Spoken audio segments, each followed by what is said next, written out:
Today we'll be reviewing the third and final of the double IPAs as part of the Azvex's Genome series. This is Operation Genome 2503 and it's in collaboration with Beak. So what's it going to be like? Keep watching to find out.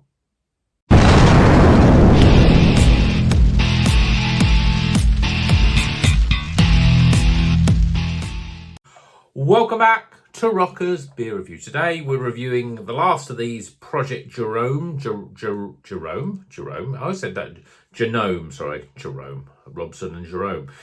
Project Genome. And this one is a collaboration, this time with Beak. So I'm sure it's going to be a great beer. The Rivington one was very, very good. The Daya one was okay. It was good without being great, but it was a definitely step down from the Rivington one. Now, this one I'm hoping is going to be as good as the Rivington one because we've got Motueka, Crush, Citra and Amarillo, and of course it's by Beak. Beak make great beers. Well, I say they're in collaboration with Beak, so I'd be interested to see how good this beer is. It's funny because, you know, as I say, the Daya used to be one of my favourite breweries. They dipped a fair bit, and I think they even might have even made it lost their way out of my top 10, and they were certainly replaced with Azvex, Beak, and Rivington. So I'm expecting this one to be another good beer. Great. No, in fact, I want it to be a great beer. And beer in a glass. Well, I'd almost say that one looks as the most custody out of all of them. We've got 3 fingers there, I'd say it's fairly compacted, but there's also little bubbles at the top there. You can see the loose, large bubbles at the top, but colour-wise, it looks pretty good. Let's check out the aroma.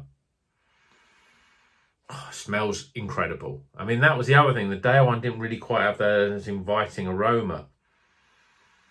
Oh, this has got peach, other stone fruits, your mangoes, your apricots. There's a sweetness. And then there's a sort of earthy undertone just in the background, really, in terms of aroma. It's very inviting. So let's invite ourselves to drink it. Cheers, everyone.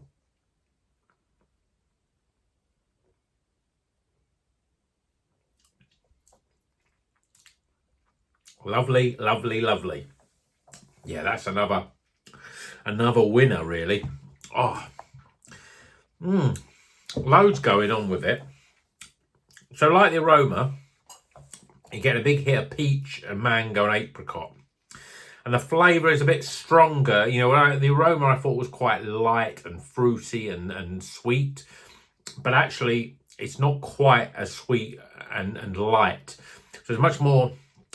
The stone fruit flavours have a much more of a sort of... an earthy sort of undertone to it. So I'm getting more your apricots and mangoes, really. The sort of stronger flavoured fruits.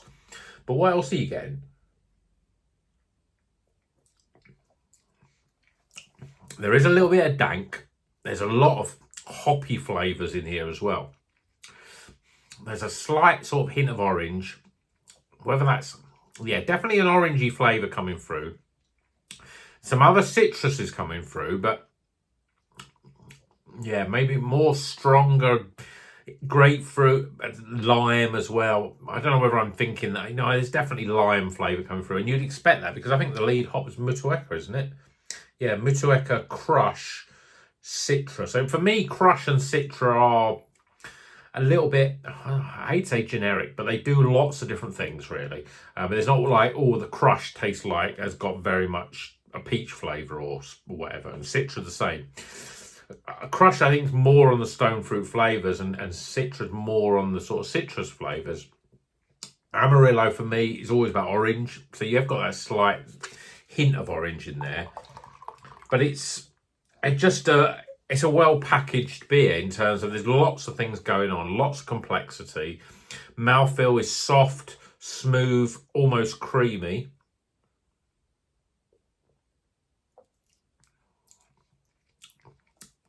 Yeah, more lime is coming through. There's a hoppy earthiness as well.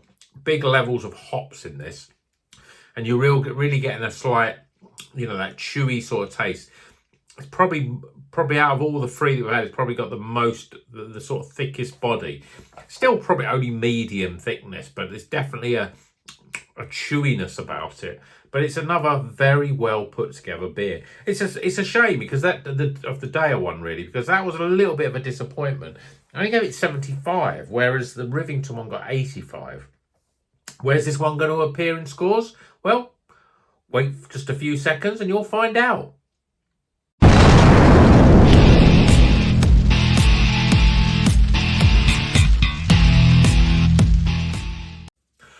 Okay, it's time to do live scores. And as I say, it'll be interesting to see where this fits. I think it's going to fit. I don't know. See, the first two I had together, like the same day, and I've had literally a week between these ones. So I think this one is good. But let's go through the scores. We'll start with aroma, which I thought smelled pretty damn good. Yeah, there's definitely more earthiness coming through, but there's lots of strong, slightly dank, overripened stone fruit aromas. It's probably, I thought it was a bit sweeter and peachier. There is undertones to that, but there's a little bit, as it's warmed up a bit, there's a bit more earthiness coming through. So aroma's pretty good. I'm giving it 14. Appearance, I think it looks pretty good. That colour is custard, is exactly what I'm looking for. I'm giving that a 9. Flavour. It's a difficult one, this. Great mouthfeel. There's complexity to this flavour. I think it's probably a little bit more complexity than the Rivington one. So there's this earthiness sort of battling away, but there's sweetness coming through. And then there's so much different types of flavours. Usually you get one stone fruity or tropical, or you get more citrusy. But this has definitely got all of that stuff going on. Yes, stone fruit's up front, but just you get an earthiness cutting through. You get lime, you get a slight grapefruit rind. You've got this orange sort of in the background. So there's loads going on. I'm going to give it 36, I think, for flavour. Value for money. This was another £6.50. I think it's pretty good value for the double IPA, so I'm giving it 9. And my overall experience. Well, I'm enjoying it.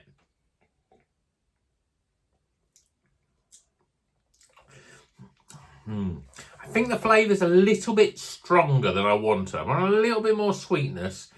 The earthiness, I think if I'd left this another 20 minutes, for example, I think that the earthiness is going to come out as it warms up. So it's a very enjoyable, and don't get me wrong, it's a great IPA, double IPA. But my overall experience, I'm going to give it 15. And I know straight away, because I can see the scores for the other one, the Rivington one, the high score in 85, that this one is a little bit less.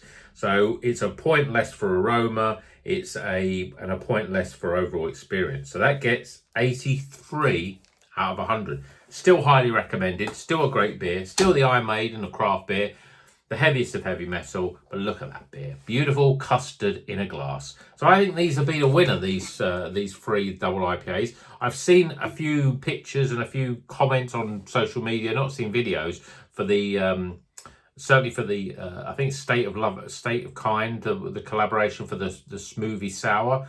That's been very good as well, but that was quite a bit more expensive as well. I think that was more like £7.50, nil to £8. But these double IPAs at £6.50, lots of different hops with big, well-known breweries. I think this has been a bit of a winner for Azvex, and it makes me realise how great Azvex are, but also how great certainly Rivington and certainly Beak are. So they could be my top 3 breweries actually. So a great collaboration, and we've got more beers to come. No more from them, but hopefully they'll still be as good. So I hope you've enjoyed this video. Give it a thumbs up if you like it. Subscribe. And until the next one, you know what you do. Drink good craft beer and keep on rocking.